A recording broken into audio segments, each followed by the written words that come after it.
ஓம் சாந்தி. பிரம்மகுமாரிகள் தமிழ் சேனலினுடைய நேயர்கள் அனைவருக்குமே ரக்ஷாபந்தன் பண்டிகைக்கான வாழ்த்துக்கள். பொதுவாகவே ஒவ்வொரு பண்டிகைக்கு பின்னால் ஏதாவது ஒரு நல்ல நோக்கம், ஒரு ஆன்மீக ஒரு அர்த்தம், ரகசியம் அடங்கி இருக்கும். அந்த வகையில் இந்த ரக்ஷாபந்தன் பண்டிகையானது உலக சகோதரத்துவத்தை வலியுறுத்துவதற்கான ஒரு மகத்துவம் வாய்ந்த ஒரு பண்டிகையாக இருக்கு. இந்த ரக்ஷாபந்தன் பண்டிகைக்கும் நிறைய இதிகாசத்துல தொடர்புடைய விஷயங்கள் இருக்கு. சொல்லப்படுது, அசுரர்களுக்கும் தேவர்களுக்கும் ஒரு முறை போர் மூண்டது. அந்த போர்ல அசுரர்கள் ஜெயிச்சிடுறாங்க. அந்த நேரத்துல இந்திரனுடைய மனைவி இந்திராணி அவர்கள் ஸ்ரீ விஷ்ணு அவர்கள் மூலமாக கிடைக்கப்பெற்ற ஒரு புனிதமான ஒரு சக்தி நிறைந்த ஒரு பாதுகாப்பு கயிறை கொண்டு இந்திரனுடைய கையில கட்டுறாங்க. அந்த பாதுகாப்பு கயிறை அணிந்ததுக்கு அப்புறமா இந்திரன் மீண்டும் அசுரர்கள் மீது போர் தொடுத்து அந்த போர்ல ஜெயிக்கிறார். மேலும் ஒரு இடத்துல இதிகாசத்துல என்ன சொல்லப்பட்டிருக்கு அப்படின்னா, யமுனா அவர்கள், அதாவது நதி, யமனுக்கு இந்த புனிதமான ராக்கி கயிறை கட்டுறாங்க. அப்ப யமன் ரொம்ப மனம் மகிழ்ந்து சாகா வரத்தை அவங்களுக்கு கொடுக்கறாங்க. ஸோ இந்த மாதிரி இதிகாசத்துல நிறைய விஷயங்கள் இந்த ராக்கி, இந்த புனித கயிறை பற்றி சொல்லப்பட்டிருக்கு.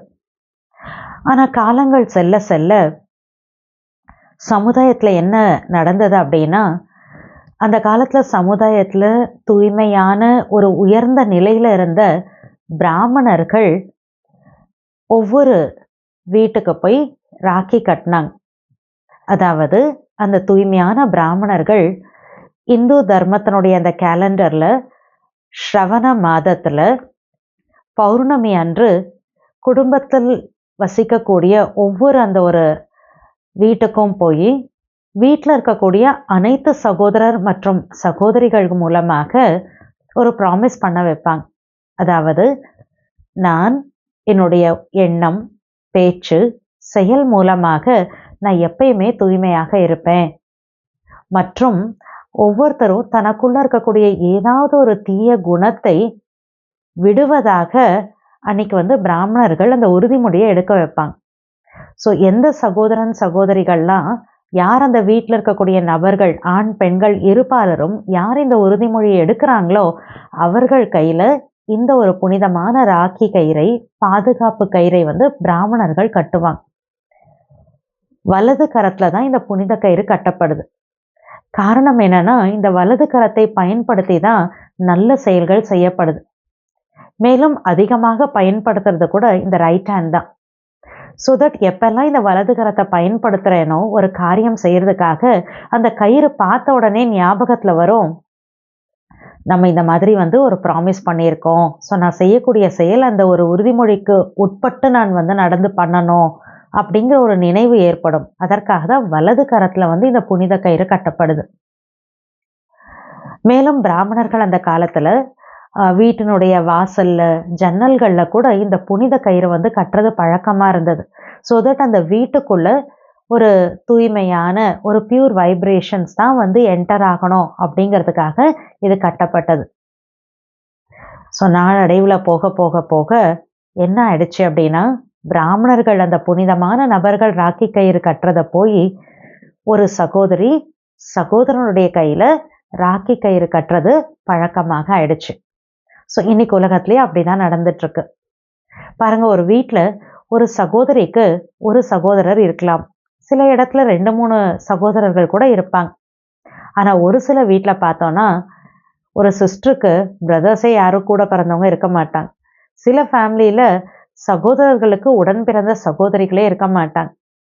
ஸோ இப்போ ராக்கி கட்டக்கூடாது இல்லை அவங்களுக்கு அப்படி கிடையாது. உண்மையிலே உடன் பிறந்த சகோதரருக்கு மட்டும்தான் அந்த சகோதரி ராக்கி கயிறை கட்டணும் அப்படின்னு அவசியம் எதுவும் கிடையாது. பாருங்க, இன்னைக்கு ஸ்கூல்ல கூட ப்ரேயர்ஸ்ல எல்லாம் குழந்தைகள் ப்ராமிஸ் பண்றாங்க, all Indians are my brothers and sisters அப்படின்னு சொல்றாங்க.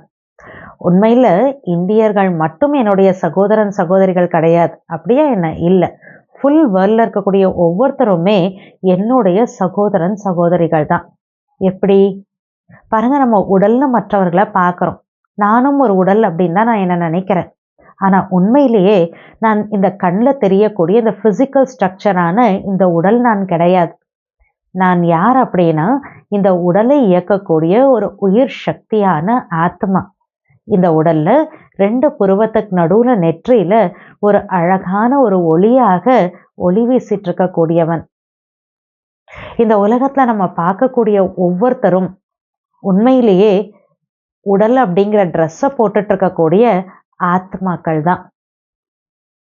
அப்ப உடல் உணர்வை கடந்து ஆத்மான்னு சொல்லி பார்க்குறப்ப முழு உலகத்துல இருக்கக்கூடிய அனைத்து மனிதர்களுமே என்னுடைய சகோதரன் சகோதரிகள் தான்.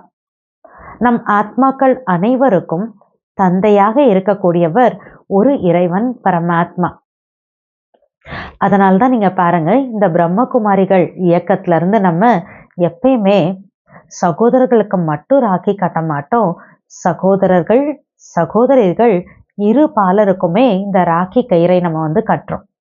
ஏன்னா இந்த உடல் உணர்வுல நம்ம கட்டுறது கிடையாது. ஒவ்வொருத்தரையுமே ஆத்மா, இறைவனுடைய குழந்தை, என் சகோதர ஆத்மா அப்படிங்கிற அந்த ஒரு தூய உணர்வோடு நம்ம இந்த புனிதமான தூய்மையான இந்த அன்பு நிறைந்த இந்த ராக்கி கயிறை கட்டுறோம். மேலும் இந்த ரக்ஷாபந்தன் மாதமான இந்த ஆகஸ்ட் முழுவதுமே உலகத்தில் இருக்கக்கூடிய பிரம்மகுமாரிகளுடைய ஒவ்வொரு கிளைகள் மூலமாகவும் தொடர்பில் இருக்கக்கூடிய அனைத்து பிரதர்ஸ் சிஸ்டர்ஸ்க்கு இந்த புனித கயிறு அப்படிங்கிறது கட்டப்படுகிறது. இந்த ராக்கி கயிறு கட்டுறப்ப உலகத்தில் ஒரு பழக்கம் இருக்கு. சிஸ்டர் பிரதர் கையில் ராக்கி கட்டினாங்க அப்படின்னா அப்போ அந்த சகோதரர் என்ன பண்ணுவார்னா அந்த சிஸ்டருக்காக ஏதாவது ஒரு கிஃப்ட் கொடுப்பாங்க.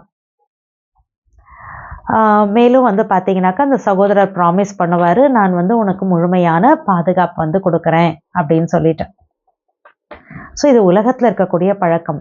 நம்ம பிரம்மகுமாரிகளில் நாம் ஒவ்வொருத்தரும் ஆத்மாங்கிற ரூபத்தில் பிறரை என் சகோதர ஆத்மான்னு புரிஞ்சிட்டு நம்ம அவங்களுக்கு ராக்கி கட்டுறோம்.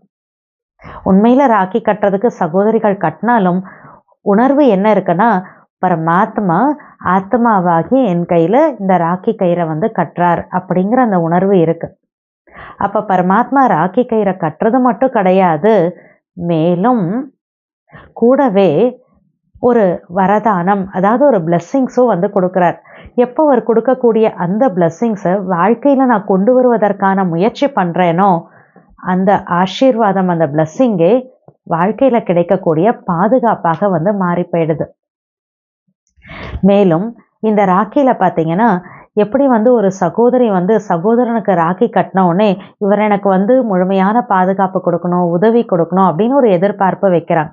அந்த சகோதரர் கூட பார்த்தீங்கன்னா அந்த சகோதரி கிட்ட இருந்து இவங்க நமக்கு ஏதாவது ஒரு ஆங்கிளில் ஏதோ ஒரு உதவி இருக்கும், இல்லை ஏதோ ஒரு சப்டிலான ரூபத்தில் ஒவ்வொருத்தருடைய சிச்சுவேஷன்ஸ் தகுந்த மாதிரி ஏதோ ஒரு எதிர்பார்ப்புங்கிறது இருக்கு. ஆனால் உண்மையிலேயே பாருங்க, ரிலேஷன்ஷிப்ஸ் அப்படின்னாவே ஒரு ஃபண்டமெண்டல் ஃபார்முலா என்ன அப்படின்னா கிவ், கொடுக்கணும் அப்படிங்கிறது தான். ஆனால் இன்னைக்கு உலகத்தில் என்ன ஆயிடுச்சு அப்படின்னா இந்த உறவுகளில் கொடுக்கணுங்கிறத போய் பெற வேண்டும், கிவ் அப்படிங்கிறது கெட்டுன்னு மாறி போயிடுச்சு. அப்போ கொடுக்கணுங்கிறது வாங்கிக்கணும் அப்படிங்கிற அந்த உணர்வு வரப்ப என்ன ஆயிடுதுன்னா எதிர்பார்ப்புகள் உருவாக ஆரம்பிக்குது. அப்போ சகோதரி சகோதரர் இரு பாலருக்கும் அவங்க 2 பேருக்கிடையே ஏதோ ஒரு விதமான எதிர்பார்ப்புங்கிறது உருவாகுது. சில டைம்ல அந்த எதிர்பார்ப்புகள் கரெக்டாக நடந்துருது, ரிலேஷன்ஷிப் ஸ்மூத்தாக போயிடுது. ஆனால் எல்லா நேரங்களில் அது எதிர்பார்ப்பு நடைபெறது கிடையாது, ப்ராக்டிக்கலாக வரதில்லை. அப்போ எப்போ எதிர்பார்ப்புகள் நிறைவேறது இல்லையோ அப்போ அந்த உறவுகளில் விரிசல் அப்படிங்கிறது ஏற்பட ஆரம்பிக்குது. ஆனால் இங்கே நம்ம பிரம்மகுமாரிகள் அப்படின்னு சொல்கிறப்ப சகோதரருக்கு கட்டுறோம் அப்படிங்கிறப்ப ஒரு ராக்கியை கட்டுறோம் அப்படின்னா அந்த சகோதரர் ஒரு கிஃப்ட் எனக்கு கொடுக்கணும் அப்படிங்கிற அந்த ஒரு எதிர்பார்ப்போடு கட்டுறது கிடையாது. பரமாத்மா என்னுடைய சகோதர ஆத்மா கையில் இந்த ராக்கியை கட்டுறார். அந்த பரமாத்மா எனக்கு என்னெல்லாம் ஆசீர்வாதங்கள் கொடுத்துருக்காரோ அந்த இறைவனுடைய ஆசீர்வாதங்கள் எல்லாமே என்னுடைய சகோதர ஆத்மாவுக்கும் கிடைக்கணும் அப்படிங்கிற அந்த ஒரு தூய்மையான நல்ல உணர்வோடு தான் நம்ம இந்த ரக்ஷாபந்தன் கயிறை கட்டுறோம். அதனால் உலகத்தில் கூட சகோதரிகள் சகோதரன் இரு பாலருக்கும் இந்த கொடுக்கணுங்கிற அந்த உணர்வு இருந்தது அப்படின்னா அந்த ஒரு உறவு இன்னும் மேன்மேல் வளர ஆரம்பிக்கும். அட்லீஸ்ட் 2 பேர்கிட்ட இல்லைனாலும் ஒருத்தர்கிட்ட இருந்தால் கூட நாள் ஆக ஆக இன்னொருத்தர்கிட்டையும் அந்த கொடுக்கணும் அப்படிங்கிற அந்த உணர்வு அதிகமாகும். அப்போ நேச்சுரலி அந்த ஒரு சகோதரத்துவம், அந்த ஒரு கொடுக்கணும் அப்படிங்கிற உணர்வின் மூலமாக அந்த உறவு மேன்மேலும் ஸ்ட்ராங்காக ஆரம்பிக்கும். அதனால் இந்த ரக்ஷாபந்தன் விழாவானது உலக சகோதரத்துவத்தை வலியுறுத்தக்கூடிய வகையில் நம்ம இதை கொண்டாடிட்டு இருக்கோம். ஸோ நேயர்களே, உங்கள் எல்லாருக்குமே கூட இந்த ஒரு ரக்ஷாபந்தன் விழாவில் பங்கு பெறுவதற்கான ஒரு ஹாப்பியான ஒரு நியூஸ் எங்ககிட்ட இருக்குது. இந்த வீடியோவுடைய டிஸ்கிரிப்ஷனில் ஒரு லிங்க் கொடுக்கப்பட்டிருக்கு, நீங்கள் பார்க்கலாம்.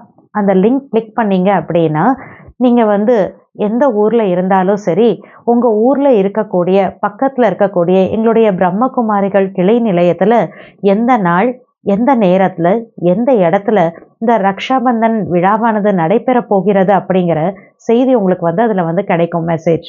ஸோ நீங்கள் உங்களுடைய டீட்டெயில்ஸ் என்ட்ரு பண்ணி அதில் உங்களுடைய பேரை ரெஜிஸ்டர் பண்ணிக்கலாம். ஆட்டோமேட்டிக்காக நீங்கள் அந்த நிகழ்ச்சியில் கலந்துக்கலாம். பரமாத்மாவனுடைய அந்த பாதுகாப்பை அடையக்கூடிய, சகோதரர்களுடைய அன்பை பெறக்கூடிய இந்த ஒரு புனிதமான ஒரு ரக்ஷாபந்தன் நிகழ்ச்சியில் நீங்கள் கூட கலந்துக்கலாம். இறைவனுடைய பாதுகாப்பை நீங்கள் எடுத்துக்கலாம். ஸோ மேலும் ஒன்ஸ் மோர், இந்த ரக்ஷாபந்தன் அப்படிங்கிறது உலகத்தில் இருக்கிற மாதிரி வெறும் சகோதரர்களுக்கு மட்டும் கிடையாது. நம்ம பிரம்மகுமாரிகள் இயக்கத்தில் அனைவரும் ஆத்மாங்கிற ரூபத்தில் கொண்டாடுறதுனால, பார்க்கறதுனால இங்கே நீங்கள் மட்டும் கிடையாது, உங்களுடைய ஃப்ரெண்ட்ஸ், உங்களுடைய ஃபேமிலி மெம்பர்ஸும் நீங்கள் கூட்டிகிட்டு வரலாம். ஸோ சகோதரர்கள் சகோதரிகள் ஆண் பெண் இருபாலரும் இந்த நிகழ்ச்சியில் கலந்துக்கிட்டு முழுமையான லாபத்தை நீங்கள் எடுத்துக்கலாம். ஓம் சாந்தி.